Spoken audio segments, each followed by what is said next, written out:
पर्यटन बोर्डका कार्यकारी प्रमुख रेग्मीमाथि भ्रष्टाचारको आरोपमा अनुसन्धान गर्न सिफारिस। विद्युत नियमन आयोगका अध्यक्षलाई 7 दिनभित्र स्पष्टीकरण दिन निर्देशन।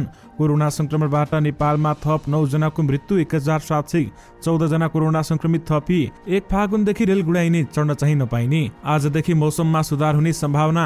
घरका सबै सदस्यहरूलाई बेहोस बनाएर लुटपाट। हिमपातले भीमदत्त र पहलमान सिंह राजमार्ग नखुल्दा यात्रुहरूलाई शास्ति। 5G को तत्काल परीक्षण गर्न नेपाल टेलिकमलाई निर्देशन। हिमपातले जुम्लाको विद्युत सेवा अवरुद्ध भयो। पाल्पा प्रशासनले आजदेखि नियमित सेवा दिने। नेता भीमरावलाई थाहा नभएकै हो त एमसीसीमा अमेरिकी कानून लागू हुने सहमति। यसबारे पुरै जानकारी। वर्षा हुँदा इटा उद्योगमा अरबौंको क्षति। रेल, पानी जहाज लगायत एमालेका ठूला योजनाहरूलाई मजाक मात्र बनाइयो भन्दै शंकर पोखरेलको भनाई। समयमै स्थानीय चुनाव नभए एमालेले आन्दोलनको आँधी ल्याउँछ भन्दै नेकपा एमालेका नेता ईश्वर पोखरेलले भने एमसीसीको दबावले शेरबहादुर देउवालाई निर्वाचनको मिति तोक्नै सकस पर्यो। तानसेनमा चीनले कठाङ्ग्रिएर 2 जनाको ज्यान गयो। हिउँ खेल्ने क्रममा अत्याधिक चिसोले 1 जनाको मृत्यु। पर्यटन मन्त्री प्रेम आलेले मारवाडी सेवा समितिलाई 5 महिनाको तलब दिने, 70% पूर्ण मात्रा खोप लगाएकोमा अमेरिकाले नेपाललाई बधाई दियो। राज संस्थाको नारा छोडेर हिन्दूवादी दल गठनको तयारीमा कमल थापा। जीव दुर्घटनामा परेकी बेहुलीको दाहिने हात काटियो, बेहुला खतरामुक्त।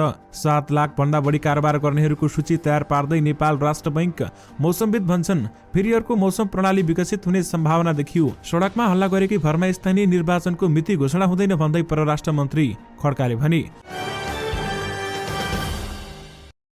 दर्शकवृन्द नमस्कार, तपाईहरुलाई फेरि पनि स्वागत छ हाम्रो च्यानल स्मार्ट खबरमा। दैनिकी जस्तै तपाईहरुमा आजका पनि मुख्य समाचारहरू लिएर उपस्थित भइसकेका छौं। हाम्रो मेहनतका लागि तपाईहरुले यो भिडियोलाई एउटा लाइक अवश्य गर्नुहोला। त्यसैगरी यदि तपाईहरुले अहिलेसम्म हाम्रो च्यानल स्मार्ट खबरलाई सब्स्क्राइब गर्नुभएको छैन भने सब्स्क्राइब गर्नुहोला। साथै छेउमा रहेको बेल घण्टीमा क्लिक गरी अलमा क्लिक गर्न पनि नबिर्सिनुहोला। आउनुहोस् आजका मुख्य समाचारतर्फ लागौं। दर्शकवृन्द, पहिलो समाचार सुरु गरौं कोरोना भाइरसको अपडेटबाट।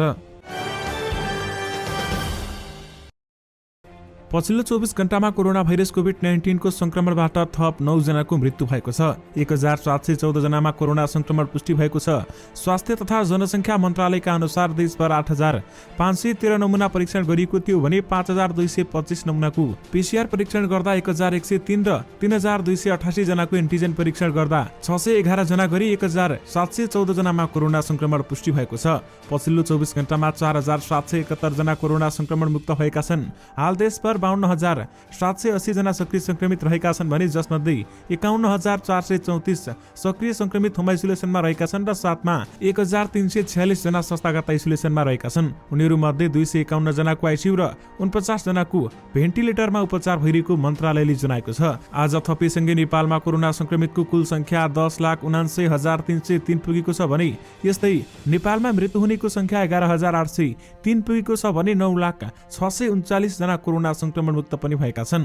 यस्तै 10 वर्ष मुनिका 31 बालबालिकामा कोरोना संक्रमण पुष्टि भएको छ भने 11 देखि 20 वर्ष उमेर समूहका 62 जना कोरोना संक्रमित थपिएका छन्। यस्तै काठमाडौँ उपत्यकामा कोरोना संक्रमितको संख्या घट्न थालेको छ भने स्वास्थ्य मन्त्रालयका अनुसार आज मात्रै काठमाडौँ उपत्यकामा 463 जनामा कोरोना संक्रमण पुष्टि भएको छ, जसमध्ये काठमाडौँमा 316, ललितपुरमा 104 र भक्तपुरमा 43 जना कोरोना संक्रमित थपिएका छन्।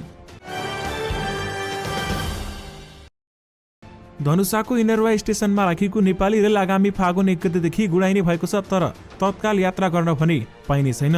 नेपाल रेलवे कम्पनीका अनुसार फागुन 1 गतेदेखि दैनिक एकपटक रेल गुडाइनेछ भने जयनगरबाट कुर्था र कुर्थाबाट जयनगरसम्म दैनिक रेल गुडाइने कम्पनीका महाप्रबन्धक निरञ्जन झाले बताउनु भएको छ।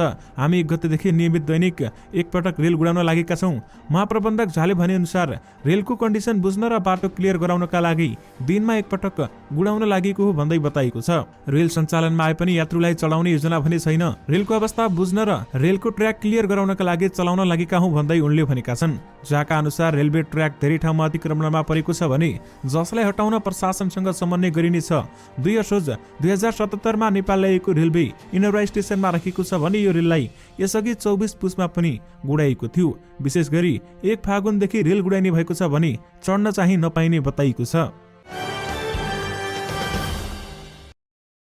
दुई भारतीय नागरिकले कञ्चनपुरमा एक घरका सबै सदस्यहरूलाई बेहोस बनाएर लुटपाट गरेको जनाइएको छ। जिल्लाको बेमदत्त नगरपालिका 3 को शुभ प्रभात टोलका स्थानीय सन्तोष पाण्डेका परिवारका सबै सदस्यहरूलाई बेहोस बनाएर शुक्रबार राति घरमा लुटपाट भएको प्रहरीले जनाएको छ। जिल्ला प्रहरी कार्यालय कञ्चनपुरका प्रहरी प्रवक्ता नायब परीक्षक डीएसपी चक्रबहादुर शाहले पाण्डेका अनुसार घरमा 2 दिन अगाडि मात्र कोठा भाडा लिएर बस्दै आएका 2 जना भारतीय नागरिकले सबैलाई बेहोस बनाएर लुटपाट गरिएको जानकारी दिएका छन्। 2 दिन अघि मात्र उहाँको घरमा कोठा भाडा लिएर बस्ने गरेका 2 जना भारतीय नागरिकहरूले शुक्रबार राति श्रीमतीको जन्मदिन परेको भन्दै मिठाई र केक खुवाउनु भएको रहेछ। डीएसपी शाहले हामीसँग बताउनु भएको छ। तर पिठाई र केकमा नशालु पदार्थ खुवाएर घरका सबै सदस्यहरूलाई बेहोस बनाएर लुट भएको समेत देखिन्छ। शाहका अनुसार पाण्डे, उनकी श्रीमती कमला, 20 वर्षीय छोरी सोना, 18 वर्षीय छोरा सन्दीप र 14 वर्षीय छोरा सुदीप बेहोस अवस्थामै घरमै भेटिएका थिए भने उनीहरूको महाकाली प्रादेशिक अस्पतालमा उपचार भइरहेको छ भने सबैको अवस्था सामान्य समेत रहेको बताइएको छ। लुटपाटमा संलग्न भारतीय नागरिकको पहिचान खुलेको छैन।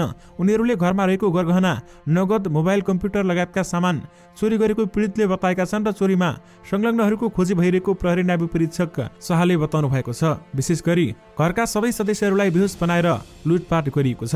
त्यसैले तपाईहरू मध्ये यदि कसैले पनि आफ्नो घर भाडामा दिँदै हुनुहुन्छ अथवा आफ्नो घरको कोठाहरू भाडामा दिँदै हुनुहुन्छ भने सतर्क भएर दिनुहोला। अपरिचित व्यक्ति वा कुनै पनि आशंका रहेको व्यक्ति भएमा तपाईहरूले उसलाई आफ्नो घरमा बस्ने ठाउँ पक्कै पनि नदिनुहोला। यसमा हाम्रा सबै दर्शकहरूलाई सचेत हुन आग्रह गर्न चाहन्छु। लगातार 2 दिनसम्म परेको हिउँदे वर्षाका कारण तराई मधेसका इटा उद्योगमा अर्बौंको क्षति भएको छ। वर्षाका कारण निर्माणका लागि तयार अवस्थामा रहेका लाखौं काँचो इटा नष्ट भएको र इटा तयार पार्ने सिजनको मुखमै वर्षा हुँदा अर्बौंको क्षति भएको इटा भट्टा सञ्चालकले जानकारी दिनुभएको हो। शुक्रबार र शनिबार भएको वर्षाको कारण सयौं इटा उद्योगमा क्षति भएको छ भने उद्योग सञ्चालकका अनुसार प्रति इटा उद्योगमा कम्तीमा 20 देखि 25 लाख काँचो इटा नष्ट भएका छन् भन्दै बताइएको छ। धनुषाका गणेश इटा उद्योगका सञ्चालक जीवस शाहले वर्षाका कारण भएको क्षतिपछि उद्योग बन्द हुने अवस्थामा पुगेको समेत जानकारी दिएका छन्। शाहका अनुसार तयारी अवस्थामा रहेका सबै काँचो इटा नष्ट भइसकेको र कुनै पनि काम लाग्ने नरहेको पनि बताएका छन्। त्यस्तै इटा उद्योग व्यवसायीसँग मध्य प्रदेशका अध्यक्ष विनय यादवले तत्काल उद्योग नै सञ्चालन गर्न नसक्ने गरी वर्षाले क्षति पुर्याएको समेत जानकारी दिएका छन्। देशका विभिन्न इटा उद्योगहरूमा यस्तो भइरहेको छ। तपाईहरूले त्यहाँका केही तस्बिरहरू समेत स्क्रिनमा देखिरहनु भएको छ। विशेष गरी 2 दिन लगातार पानी पर्दा इटा उद्योगमा अर्बौंको क्षति भएको छ। पाल्पा जिल्लाको सदरमुकाम तानसेन स्थित बस पार्कमा बेहोस भएको अवस्थामा भेटिएका एकजनाको शनिबार मृत्यु भएको छ। अर्घाखाँचीको छत्रकोट गाउँपालिका 4 रिठाको रुख स्थायी ठेगाना भई तानसेनमा मागेर खाँदै हिँड्ने 50 वर्षीय गणेश परिवारको मृत्यु भएको जिल्ला प्रहरी कार्यालय पाल्पाका सूचना अधिकारी प्रहरी निरीक्षण लक्ष्मण पचभैयाले बताउनु भएको छ। त्यसैगरी आजै तानसेन 4 बर्डेज्ञान टोल भाडामा बस्ने 38 वर्षीय बसन्त गिरी समेत मृत फेला परेका थिए भने ज्वाला मजदुरी गर्दै आएका उनी आज बिहान करिब 8 बजे तानसेन नगरपालिका 4 सिलखान टोल स्थित तानसेन गुल्मी सडकको भित्तामा घोप्टो परेको अवस्थामा भेटिएको थियो भन्दै बताइएको छ। दुवै जनाको चिसोले कठाङ्ग्रिएर मृत्यु भएको हुन सक्ने स्थानीयको आशंका रहेको छ भने तानसेनमा लगातार 2 दिनसम्म वर्षा समेत भएको थियो। त्यसैगरी उत्तरी मकवानपुरको पर्यटकीय स्थल चितलाङमा हिउँ खेल्ने क्रममा एकजनाको मृत्यु भएको छ भने शनिबार चितलाङमा हिउँ खेल्ने क्रममा अत्याधिक चिसोको कारण एक युवकको मृत्यु भएको थियो। जिल्ला प्रहरी कार्यालय मकवानपुरका प्रहरी निरीक्षक देवेन्द्र दासले प्रहरी टोली घटनास्थल पुगिसकेकाले मृतकको विवरण खुल्न भने बाँकी रहेको बताएका छन्। विशेष गरी हिउँ खेल्ने क्रममा अत्याधिक चिसोले एकजनाको मृत्यु भएको बताइएको छ। दर्शक महानुभाव, चिसोबाट तपाईहरू पनि बस्नुहोला। अहिले मानिसहरूको धमाधम मृत्यु हुन थालेको छ। यसबाट पनि सबैले सतर्कता अपनाउन आवश्यक रहेको छ। विगत केही दिनतादेखि पश्चिमी न्यूनचापीय प्रणालीको प्रभावले प्रभावित मौसम हिजो रातिदेखि क्रमिक सुधार हुँदै आएको छ। हिजो रातिबाट सो प्रणाली कमजोर हुँदै जाने सम्भावना रहेकाले आइतबारदेखि मौसम सुधार हुने जल तथा मौसम विज्ञान विभागका मौसमविद प्रतिभा मानन्दरले जानकारी दिएकी थिइन्। आइतबारदेखि 2-3 दिन मौसम सुधार हुने र बुधबार बिहीबारदेखि पुनः अर्को मौसम प्रणाली विकसित हुने सम्भावना देखिएको छ भन्दै उनले भनेकी छन्। राति प्रदेश नम्बर 1 मध्य प्रदेश र बागमती प्रदेशका आंशिकदेखि सामान्य बदली रही देशका अन्य प्रदेश पहाडी भूभागमा आंशिक बदली रहनेछ भन्दै बताइएको छ। विशेष गरी फेरि अर्को मौसम प्रणाली विकसित हुने सम्भावना देखियो भन्दै मौसमविदले भनेका छन्। परराष्ट्र मन्त्री डाक्टर नारायण खड्काले सडकमा होहल्ला गरेकै भरमा स्थानीय तहको निर्वाचनको मिति घोषणा नहुने स्पष्ट पारेका छन्। शनिबार उदयपुर जिल्लाको चौदण्डीगढी नगरपालिकाको प्रशासकीय भवन र 35 शैय्याको आधारभूत अस्पतालको शिलान्यास गर्दै मन्त्री खड्काले कसैको दबावका आधारमा नभएर राज्यको नियम अनुसार स्थानीय निकायको चुनावको मिति घोषणा गर्नुपर्ने बताएका छन्। उनले स्थानीय चुनावका विषयमा सरकार र निर्वाचन आयोगबीच छलफल भएको र छिट्टै मन्त्री परिषदले मिति तोक्ने पनि बताएका छन्। त्यस्तै मन्त्री खड्काले एमाले आफू सरकारमा हुँदा एमसीसी राष्ट्रको हितमा रहेको भन्दै संसदबाटै पारित गराउन लागि परेको तर प्रतिपक्षमा आएपछि अनावश्यक विरोध गरेको बताएका छन्। एमसीसीमा सबैको सहमतिमा मात्र पास हुने पनि उनले बताएका छन् र चौदण्डीगढी नगरपालिकाले 5 करोड 76 लाखको लागतमा घेराबेरा लिफ्ट सहितको 3.5 तले भवन निर्माणमा सम्पन्न समेत गरेको छ। विशेष गरी सडकमा हल्ला गरेकै भरमा स्थानीय निर्वाचनको मिति घोषणा हुँदैन भन्दै परराष्ट्र मन्त्री खड्काले भनेका छन्। अमेरिकी सहयोग परियोजना मिलेनियम च्यालेन्ज कर्पोरेसन एमसीसीलाई लिएर पछिल्लो समय नेपाली राजनीति तरङ्गित बनेको छ। एमसीसी संसदबाट पारित गराउने या नगराउने भन्ने विषयमा 5 दलीय सत्ता गठबन्धनमा कुरा मिल्न सकेको छैन भने यसै बीचमा भीम रावलले पनि आफ्नो धारणा र प्रष्टीकरण समेत दिइरहेका छन्। नेता भीम रावलले एमसीसी सम्झौता संसदबाट अनुमोदन नगराउन प्रधानमन्त्री सभामुख तथा सरकारवालाहरू समक्ष आग्रह गरेका छन् भने सोमबार नेता रावलले प्रधानमन्त्री सभामुख राष्ट्रिय सभाका अध्यक्ष दलका नेता तथा सांसदहरूको नाममा खुला स्मृति पत्र सार्वजनिक गर्दै एमसीसी सम्झौता राष्ट्रहितमा नरहेकाले संसदबाट अनुमोदन नगराउन ध्यानाकर्षण समेत गराएका थिए। एमसीसी सम्झौता अनुमोदन नगरी राष्ट्रिय स्वाधीनता हित र अस्मिताको दीर्घकालीन सुरक्षाका लागि सबैले पदीय जिम्मेवारी वहन गर्ने अपेक्षा समेत राखे। नेता रावलले आजसम्म कुनै पनि देशसँग भएका अनुदान सम्झौता संसदमा अनुमोदनका लागि पेश नभएको भन्दै एमसीसी सम्झौतालाई किन संसदबाट पारित गर्नुपर्ने भन्दै प्रश्न पनि गरेका थिए। सो सम्झौताहरूमा हस्ताक्षरको चरणदेखि नै दुई स्वतन्त्र सार्वभौम देशहरूका बीच पारस्परिक समानता र हितका आधारमा नभई असमान रहेको समेत उल्लेख गरिएको छ। तपाईहरूले यसका बुदाहरूमा देख्न सक्नुहुनेछ प्रष्ट रूपमा केले कसरी अन्तर्घात गरिरहेको छ र यसमा के कुराहरू राखिएको छ। दर्शकवृन्द, दफा 6.4 मा लागू हुने कानून प्रस्तुत सम्झौता एक अन्तर्राष्ट्रिय सम्झौता हो र सोही अनुरूप यो सम्झौताका हकमा अन्तर्राष्ट्रिय कानूनका सिद्धान्तहरू लागू हुनेछन् भन्दै एमसीसी को दफामा लेखिएको छ। यानि कि अमेरिकामा लागू हुने नियम नै यहाँ लागू हुनेछ भन्दै यो बुदामा प्रष्ट भनिएको छ। तपाईहरूले यहाँबाट थाहा पाउन सक्नुहुन्छ यो देशको लागि कति घातक छ भनेर। यो एउटा मात्र होइन, विभिन्न खालका बुदाहरूमा समेत केही कुराहरू बताइएको छ। दर्शक महानुभाव, यति कुरा सुन्दा तपाईहरूलाई के लाग्छ त? हामीलाई यो भिडियोको कमेन्ट बक्समा कमेन्ट गरेर बताउन नबिर्सिनुहोला र साथमा यो भिडियो सबैलाई सक्दो शेयर गर्नुहोला, किनभने सबै नेपाली जनताहरू यसबाट सचेत हुन जरुरी रहेको छ। नेकपा एमालेका महासचिव शंकर पोखरेलले भारतले सीमानाकामा सडक निर्माण गर्दा समेत शेरबहादुर देउवा नेतृत्वको गठबन्धन सरकार बोल्न नसकेको आरोप लगाएका छन्। एमालेको सुनसरीद्वारा आयोजित अगुवा कार्यकर्ता भेला तथा बृहत पार्टी प्रवेश कार्यक्रमलाई शनिबार सम्बोधन गर्दै पोखरेलले यस्तो आरोप लगाएका हुन् भने उनले भनेका छन्, कालापानी लिपिलिक र लिम्पियादुरामा सडक निर्माण गर्दा 5 दलीय गठबन्धनको सरकार बोल्न सकेको छैन। यो स्वार्थको गठबन्धनलाई अब जनतालाई आगामी निर्वाचनबाट देखाउँछन्। त्यसैले हामीलाई नयाँ जनादेश चाहिएको छ। राष्ट्रियताको विषयमा बोल्न सक्ने पार्टी नेकपा एमाले मात्रै भएको पनि उनको दाबी रहेको छ भने रेल र पानी जहाज लगायत ठूला आयोजनालाई मजाकको विषय बनाएको उनले बताएका छन् भने भारतले नाकाबन्दी गर्दा उनीले डटेर सामना गरेको दाबी गर्दै नयाँ नक्सा सार्वजनिक गर्ने बेलामा संविधान संशोधन समेत गराएको उल्लेख गरेका छन्। पुष्पकमल दाहाल प्रचण्ड र माधव नेपालले पार्टी विभाजन गर्ने प्रयास गरेकै कारण केपी शर्मा ओलीले संसद विघटन गरेको पोखरेलको भनाइरहेको थियो।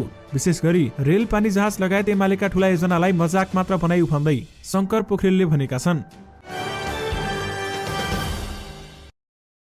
संस्कृति पर्यटन तथा नागरिक उड्डयन मन्त्री प्रेम बहादुर आलेले मारवाडी सेवा समितिलाई आफ्नो 5 महिनाको तलब दिने घोषणा गरेका छन्। शनिबार मारवाडी सेवा समिति नेपालले आफ्नो 69औं स्थापना दिवसका अवसरमा पशुपति धर्मशाला गौरवशालामा आयोजना गरेको निशुल्क कृत्रिम खुट्टा वितरण कार्यक्रमलाई सम्बोधन गर्दै मन्त्री आलेले उक्त प्रतिबद्धता जनाएका छन्। मारवाडी सेवा समितिले नेपालमा दुखी गरिब नागरिकको सेवामा अमूल्य सहयोग गर्दै आएको र उक्त सेवामा थप विस्तार तथा सहयोग पुगोस् भन्नका लागि आफूले मन्त्रीका हैसियतले पाउने 5 महिनाको तलब समेत दिने आलेले बताएका छन्। उनले भनेका छन्, मारवाडी सेवा समितिले गर्दै आएको काम र सहयोग मलाई अति नै मन परेको छ। उक्त सेवामा थप सहयोग पुगोस् भन्ने हेतुले म आफ्नो 5 महिनाको तलब दिनेछु। सोमबारसम्म उक्त रकमको चेक हस्तान्तरण गर्नेछु भन्दै उहाँले बताउनु भएको छ। नेपालले 70% कोभिड-19 विरुद्धको पूर्ण मात्रा खोप लगाउन सफल भएकोमा अमेरिकाले बधाई दिएको छ। काठमाडौँ स्थित अमेरिकी दूतावासले शनिबार एक विज्ञप्ति जारी गर्दै नेकपाको वयस्क जनसङ्ख्याको 70% कोभिड-19 विरुद्धको खोप लगाउन सफल भएकोमा नेपाललाई बधाई दिएको हो। अमेरिकामा महामारीको सुरुवातदेखि नै नेपालको कोभिड-19 प्रतिकार्यको निरन्तर सहयोगी रहेको बताउँदै अहिलेसम्म 23 लाख भन्दा बढी डोज कोभिड-19 भ्याक्सिन सहयोग उपलब्ध गराएको दूतावासद्वारा जारी विज्ञप्तिमा उल्लेख समेत गरिएको छ। राष्ट्रिय प्रजातन्त्र पार्टी राप्रपाका निवर्तमान अध्यक्ष कमल थापाले माघ 16 गते अध्यक्ष राजेन्द्र लिङ्गदेनलाई स्मरण पत्र पठाएका थिए। उनले गत मङ्सिर 27 गते पठाएको पत्रको सम्झना दिलाउँदै ध्यानाकर्षण पत्र प्रेरित गरेको पत्रको सुरुवातमै उल्लेख गरेका छन् र मैले 2078 मङ्सिर 27 गते पठाएको पत्रमा उल्लेखित विषयलाई केन्द्रीय कार्य समितिको बैठकमा पेश गर्ने तथा त्यसबारेमा आवश्यक सम्बोधन गर्न आग्रह गर्दै यो स्मरण पत्र पुनः पठाएको छु, थापाद्वारा प्रेषित पत्रमा भनिएको छ। फेरि पनि मेरो मागलाई अपेक्षा गरेर मलाई भित्तामा पुर्याउने तथा पार्टीलाई दुर्घटनातर्फ धकेल्ने कार्य तपाईँबाट हुने छैन भन्ने अपेक्षा गरेको छु भन्दै बताइएको छ। उनले पार्टीको हित र एकतालाई अक्षुण्ण राख्ने पवित्र उद्देश्यका साथ उठाएका सैद्धान्तिक, राजनीतिक एवं साङ्गीतिक विषयलाई सम्बोधन नगरेर अध्यक्ष लिङ्गदेनले मङ्सिर 27 को पत्र रत्तीको टोकरीमा फालेको पनि स्मरण गराएका छन्। र साथमा राज संस्थाको नारा छाडेर हिन्दूवादी दल गठनको तयारीमा कमल थापा रहेका छन्। नेपाल राष्ट्र बैंकले देशभरिका बैंक एवं वित्तीय संस्थाहरूसँग 7 लाख भन्दा बढी कारोबार गर्नेहरूको सूची माग गरेको छ। नियमित प्रक्रिया अन्तर्गत 7 लाख भन्दा बढी कारोबार भइरहेकाहरूको सूची राष्ट्र बैंकले मागेको छ। प्रवक्ता नारायण प्रसाद पोखरेलले बताएका छन्। उनका अनुसार राष्ट्र बैंकले नियमित अनुगमनको क्रममा यस्तो माग गरेको हो भने राष्ट्र बैंकको यो अधिकार हो।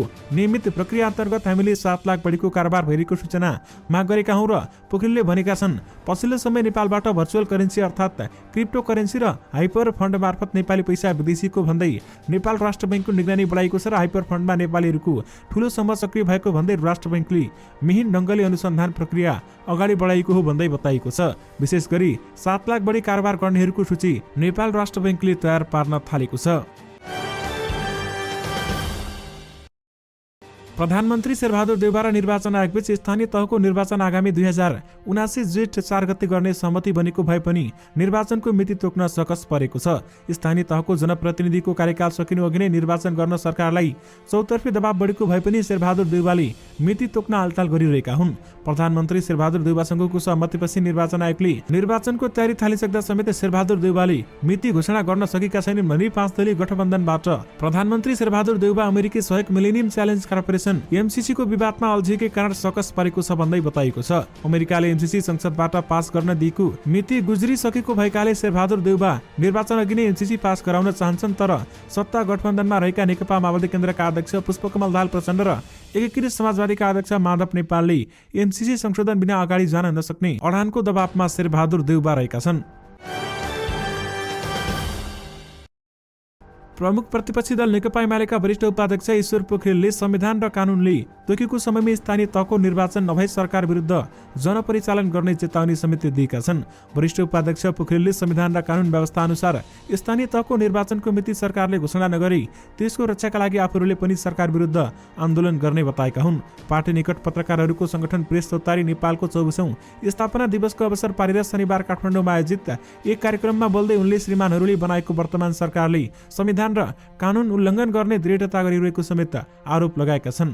विशेष गरी समयमै स्थानीय चुनाव नभए एमाले आन्दोलनको आँधी ल्याउँछ भन्दै ईश्वर पोखरेलले भनेका छन्। बिहिबारदेखिको बाक्लो हिमपातका कारण अवरुद्ध भएका भीमदत्त राजमार्ग तथा पहल मानसिंह स्वार राजमार्ग सञ्चालन हुन नसक्दा यात्रुलाई शास्ति आएको छ। सुदूरपश्चिम प्रदेशका 7 पहाडी जिल्ला जोड्ने भीमदत्त राजमार्ग विभिन्न ठाउँमा बाक्लो हिमपात भएका कारण सञ्चालन गर्न नसकिँदा यहाँको यातायात सेवा 2 दिनदेखि ठप्प भएको छ। उता डोटीको सिलगढीदेखि अछामको साफे बगर जोड्ने पहल मानसिंह स्वार राजमार्गको चौखुट्टे परेको हिउँमा पठाइन्छ भने राजमार्गमा ठूलो ढुङ्गा खस्दा राजमार्ग सञ्चालन हुन नसकेको जिल्ला प्रहरी कार्यालयका प्रवक्ता निरीक्षक रविन्द्र चन्द्रले जानकारी दिनुभएको छ। उनका अनुसार ढुङ्गा हटाउन डोजर मगाइएकाले ढुङ्गा हटाएपछि उक्त राजमार्ग सञ्चालनमा आउनेछ भन्दै बताइएको छ भने भीमदत्त राजमार्गको साहु खर्क अगुल्टी गैरा घण्टेश्वर लगायतका ठाउँमा बाक्लो हिमपात भएकाले केही दिन सञ्चालन गराउन समस्या भएको प्रहरी चौकी गैराले जनाएको छ। विशेष गरी हिमपातले भीमदत्त र पहल मानसिंह राजमार्ग नखुल्दा यात्रुलाई शास्ति परेको छ। सञ्चार तथा सूचना प्रविधि मन्त्री ज्ञानेन्द्र बहादुर कार्कीले 5G सेवा तत्काल परीक्षण गर्न नेपाल टेलिकमलाई निर्देशन दिएका छन्। मन्त्री कार्कीले नेपाल दूरसञ्चार प्राधिकरणले सो सेवा परीक्षणका लागि स्वीकृति दिइसकेको उल्लेख गर्दै त्यसको तत्काल परीक्षण गरी आम जनतामाझ सेवा पुर्याउन नेपाल टेलिकमलाई निर्देशन दिएका छन्। कम्पनीको 18औं वार्षिक उत्सवको अवसर पारेर शनिबार काठमाडौँमा आयोजना गरेको एक कार्यक्रममा बोल्दै उनले 4G आयोजना र मध्य पहाडी राजमार्गमा अप्टिकल फाइबर बिछ्याई सूचना महामार्ग निर्माण गर्ने काममा ढिलाइ नगर्न पनि नेपाल टेलिकमलाई सचेत गराएका छन्। विशेष गरी 5G को तत्काल परीक्षण गर्न नेपाल टेलिकमलाई निर्देशन दिएको छ। जुम्ला लगायत माथिल्लो कर्णालीका जिल्लामा गत बिहीबार रातिदेखि भारी हिमपात भएको छ भने सो हिमपातले जुम्लाको राष्ट्रिय प्रसारण लाइनको विद्युत सेवा अवरोध हुँदा जुम्लावासी अन्धकारमा बस्न बाध्य भएका छन् र हिमपातले विद्युत प्रसारण लाइन अवरुद्ध भएको छ। हिमपातले ठाउँ ठाउँमा पुल र तारमा क्षति पुगेपछि विद्युत अवरुद्ध हुँदा जुम्लावासी अन्धकारमा बस्ने बाध्य भएको स्थानीयवासी कर्ण बुढाले बताउनु भएको छ। विद्युत प्रसारण लाइन पुगेपछि बिजुली बाल्ने ग्राहक पछिल्लो समेत थपिएका छन् भने विद्युत अवरुद्ध भएपछि खलङ्गाका झण्डै 3500 ग्राहक प्रभावित भएका छन् भने नेपाल विद्युत प्राधिकरण जुम्ला वितरण केन्द्रका प्रमुख नरेश रावलका अनुसार लगातारको हिमपातले विद्युतका खम्बा र तारमा क्षति पुगेको हुँदा विद्युत अवरुद्ध भएको हो भन्दै बताइएको छ।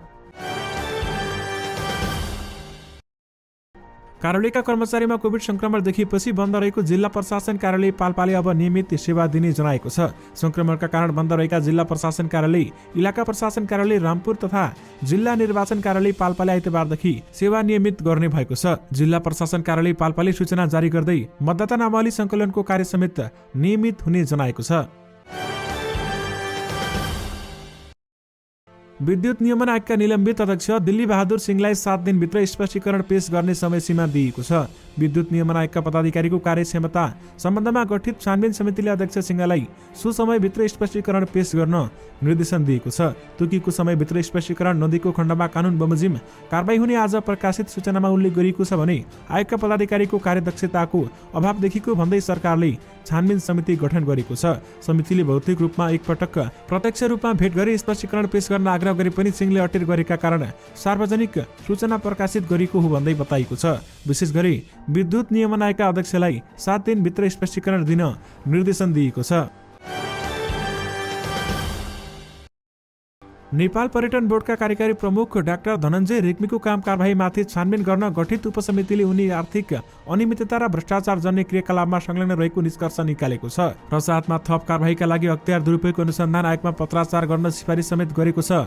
नेपाल पर्यटन बोर्डका उपाध्यक्ष चन्द्रप्रसाद रिजालको संयोजकतामा गठित उपसमितिले बोर्डका कार्यकारी प्रमुख रेग्मी आर्थिक अनियमिततामा संलग्न रहेको निष्कर्ष निकालेको हो भने उपसमितिले रेग्मीले बोर्डमा गरेका आर्थिक अनियमितता, गैर कानुनी क्रियाकलाप अनि भन्सारका कर्मचारीमाथि दुर्व्यवहार र सुनचोरी पैठारी जस्ता घटनाले रेग्मी पर्यटन बोर्डको प्रमुख कार्यकारी पदमा रहिरहन उपयुक्त नहुने समेत सुझाव दिएको छ। आर्थिक अनियमितताको आरोपमा त थप अनुसन्धान हुनुपर्ने भनेको छ। विशेष गरी पर्यटन बोर्डका कार्यकारी प्रमुख रेग्मीमाथि भ्रष्टाचारको आरोपमा अनुसन्धान गर्न सिफारिस गरिएको छ। दर्शक महानुभाव, यससँगै तपाईहरुमाझ आजका सबै मुख्य समाचारहरू राखिसकेका छौं। फेरि पनि तपाईहरुमाझ नयाँ रिपोर्टरको साथमा उपस्थित हुने नै छौं। अहिलेलाई भने मलाई बिदा दिनुस्। नमस्कार।